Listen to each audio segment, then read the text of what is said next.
going against a great Celtics team. So we just had to get this one out the way, and we didn't perform the way we would have wanted to tonight. It starts with me just being able to get out there and get us settled. I got to take some accountability for just the communication and just going out there and getting used to the way that the kind of environment was going to be. But I think my teammates did a great job of staying together, sticking to the game plan. We obviously made some mistakes, like I said, but we gave ourselves a chance in the second half, and we just got to continue to do the right things and win the quarters as much as we can. They came out and hit us in the mouth early, got the home crowd going into it, down 17 in the first quarter. It's not really like us to give up 37 points. It's happened to us before in the playoffs, but we just want to make it a lot tougher on them. And they hit a lot of threes. And, again, when you get them rolling like that, they play a very easy game the rest of the game. And we just got to hit them in the mouth a little bit. So they did their job getting game one, but we're going to take our lessons and get ready for a good game two. Here in the front, Tim. Tim McMahon, ESPN. Kyrie, obviously with you and Luka, you guys have two of the best one-on-one players in the world, but ball wasn't moving tonight. How do you avoid, with the way that the Celtics play defensively, falling into kind of the trap of relying on isolation and becoming stagnant? I don't necessarily agree that it's a trap, that they want to set us. I think that they really rely on their great defensive ball pressure, their one-on-one defenders, and they funnel us into certain areas. I mean, even as I say that they're relying on the one-on-one, every time I got an ISO, there's, almost 2-3 people waiting for me to get in there. So I got to catch the ball on a live dribble and just be aware of my opportunities. It's uncharacteristic for us to have only 9 assists. The ball's got to move a little bit more. And again, that starts with me just being able to push the pace, get us some easy opportunities, and just adjust to what they're throwing at us. So it's a fun series. It was fun just, going into the game. It's still going to be fun, but there's going to be a level of chess that still has to be played. And, game one was just about adjustments. We obviously wanted to win this basketball game, gave ourselves a chance in the second half when we were down by 8. Then they brought it up to 16, and they got up to 22 when we called the timeout. So I'm just going to be replaying some of these possessions, but, at the same time, look at some of the positives that we can carry on to game two. Here in the front, Mike. Kyrie, Mike Curtis, Dallas Morning News. You mentioned the environment. How did that either meet or kind of exceed your expectations, and how did it affect you tonight? No, I mean, it's basketball at the end of the day. Being in this environment, I'm used to it at this point. Early in my career, there was a different relationship that I had with Boston, just being able to come here, be settled with a veteran group. Now I'm here as the veteran. Over the past few years, just experiencing the playoffs here, even regular season, it's been the same thing. I thought it was going to be a little louder in here, but I'm expecting the same things going into game two. Crowd trying to get me out of my element, my teammates out of my element. But again, the energy's got to be focused towards the game. Felt like I had a lot of great looks. They hit back rim, or they were just a little left or right. So I just got to stay confident and stay poised throughout this, man. This is the best time of the year to be playing. It's only 2 teams left. Let's put it in perspective, So the environment's going to be what it is, but my focus is on our game plan and making sure my guys feel confident and I feel confident, and continue to shoot great shots. Here in the front on the right.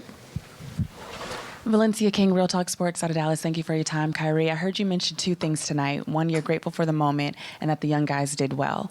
When you see them embrace this moment, especially not being on this stage before, I know it wasn't the outcome you guys wanted, but what is that moment like for you, kind of seeing them rise to the occasion? Very proud of them and also, amazed at how poised they are. This younger generation has, just a quiet confidence and a knowing about themselves. And I think when we hit a little adversity, we just have to know how to respond as a group and a team. We talked about it in a lot of huddles, but we got to act on it. And that's what this game is about, is controlling our actions, making sure that we stay positive, but also know what we're going up against, the competition level. We're the best in the world at this point. It's only 2 teams left. We've proven why we deserve to be here. We've earned our right to be here. So it's no time to see ourselves as a short opponent or someone that's not capable of coming out of this. It's game one, but at the same time, we got 2 days in between, so there's going to be a lot of noise and a lot of who played well, who didn't play well, who's under pressure. And just tell my guys now is not the time to fall into that and get divided and, be on social media all day listening to people that aren't on the court with us. No disrespect to anybody, but it's just, we're the players out there, so we got to control what we can control and be ready to put on for each other. 2 seats down here on the front. You're right about that.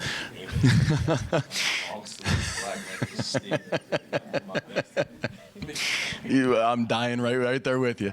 Mike Leslie, WFA, you guys defensively have been so good in these playoffs tonight, the way that they were moving the ball. It seemed like you guys were a step slow on the rotations. What do you need to change? How do you guys improve on that for games? We just settle in emotionally and also just continue to pinpoint the things that are working for us where we're funneling their guys to where we want them to go. And then also offensively playing off a live catch. They do a good job of loading up when we're on a dribble. They do a lot of, reaching, a lot of verticality effort. So you got to give them credit. We're going against a great team. And now is the time to just look at film, spend the next 2 days healing up and just getting ready for a physical game too. Dwayne Price, Mavs.com. Kyrie, you guys outscored them in the third quarter and the fourth quarter. How do you piggyback on that and take that into game two? And what did you guys do in particular to get the score back to 8 points in the third quarter? Again, just look at film and then also be ready to wash our hands with what this game was and how we didn't rise to the occasion to start off the game or just be able to battle with them during those runs. They're going to make some threes at times, but we want to make them tough. When they're at home, they shoot incredibly well.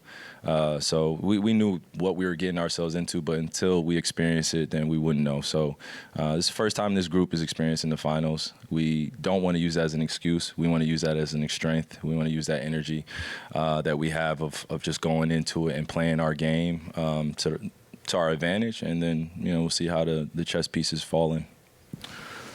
Over here on the left, Robert. Right here, sir. Robert Littell, BSO. Obviously, during the playoffs, you've lost game one before. You've come back very, very strong. You yourself have been part of the greatest NBA Finals comeback of all time. I sense a lot of calmness and peace with you up on the stage here.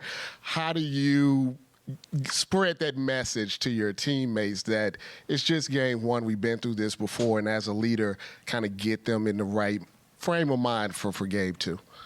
Yeah, it's not the first time I've lost in Boston, so I don't want to continue to make it a habit, but they've had the few games over me, and they have our number, and it's just not our number. I don't want to say our number, but over the past few years, the teams that I've been on, they've had my number a little bit, and you got to give credit to a good team. They've been good over the past 3-4 years, so we want to show them respect, but at the same time, we want to bring our best game. We have to play 4 of our greatest games in order to win this series, in order to win the finals. It's not about, holding our heads over one game if we don't play well. It's the first of 4. We obviously know that, but we just have to play 4 complete games, 4 of our best games, and then we'll see where we stand after that. But in the meantime, we got to look ourselves in the mirror, and it starts with me as one of the leaders on the team. How can I be better? How can I be more poised in this environment? It's not the booing. It's not the missed shots. It's more or less just our attitude and how we approach possession by possession. Our identity has been made on the defensive end. We've proven that. I haven't had the best games offensively this playoff run, but we've been able to get stops, timely stops, and been able to pick each other up on the offensive end. We have all-world talent on this team, skill sets out of this roof, but now it's just about remaining confident and always knowing that, you have somebody that's been through it, but now it's our turn to go through it together, and, this is what makes it exciting. Last question here on the right. Tim Cato, The Athletic. Kyrie. Go ahead. I'm sorry. Nah, you're good. So similar question to the one you just answered, but when you guys went down 0-1, twice already in this postseason run, do you remember what the next day felt like, and clearly why that it worked in both of those series? I mean, yeah, it's hard to compare just because you're going against different players, different series. But I will say that, you know, the next day was pretty cool, you know, because to see us still join together in practice, still go through our day-to-day routines and rituals, and just hold each other up and hold each other accountable, but in a very healthy way. And we're very honest about what we can continue to do better, and then we're very honest about how we can coach one another to be better. You know, we're going to hear the familiar sentiment that, or a familiar phrase that, you know, a lot of guys haven't experienced the finals and on our team, and that's okay. Experience is the best teacher, and once you get game 1 out of the way or game 2 out of the way, you start feeling better about the series. But when you lose game 1, there is a level of disappointment. We're human. I've always said that. We're going to feel the natural emotion